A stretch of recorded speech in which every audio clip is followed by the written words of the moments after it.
Okay, so what we have for today is something called a logarithm. Okay, so this is brand new for us. So everything in math has an inverse, right? So the opposite of adding is subtracting, the opposite of multiplying is dividing, so on and so forth. Exponentials need an inverse as well, okay? So whenever you have the inverse of an exponential is something called a logarithm, okay? That's just what it's called.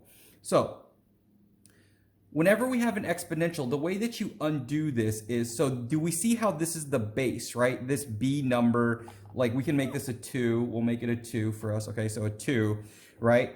What you're always going to do is you're going to put log of 2. You keep this thing small. So you write the word log, and then this becomes small in the bottom right-hand corner, okay?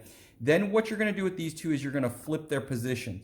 So this x is going to go here, and this y is going to go here. This is how you undo a logarithm. We're going to see why we need this in the next unit, but we just need to get the basics on how to move it in this lesson, okay?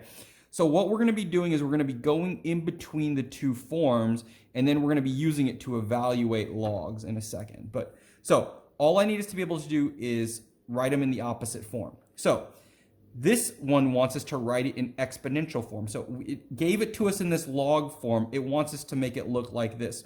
So again, all you're going to do is now, because it has this log and it's small, it's going to drop down and become big. So this is now the base, okay? So this log will always be my base.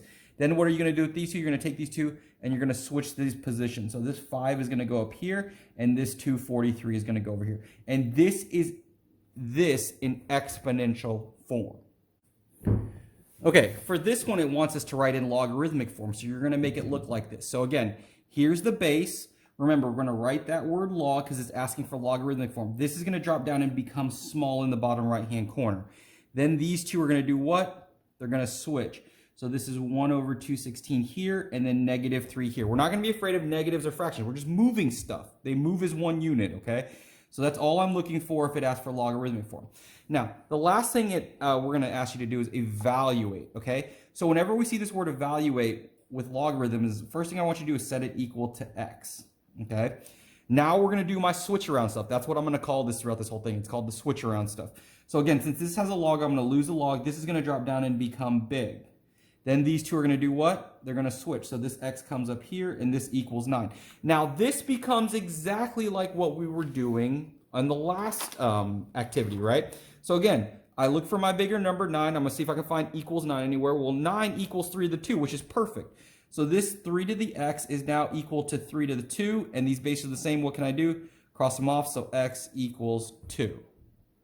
Okay? So remember, all we're doing is switching stuff around, and then when it's evaluating, we're actually going to find some answers for those, okay? And that's what we got for today. Let's go.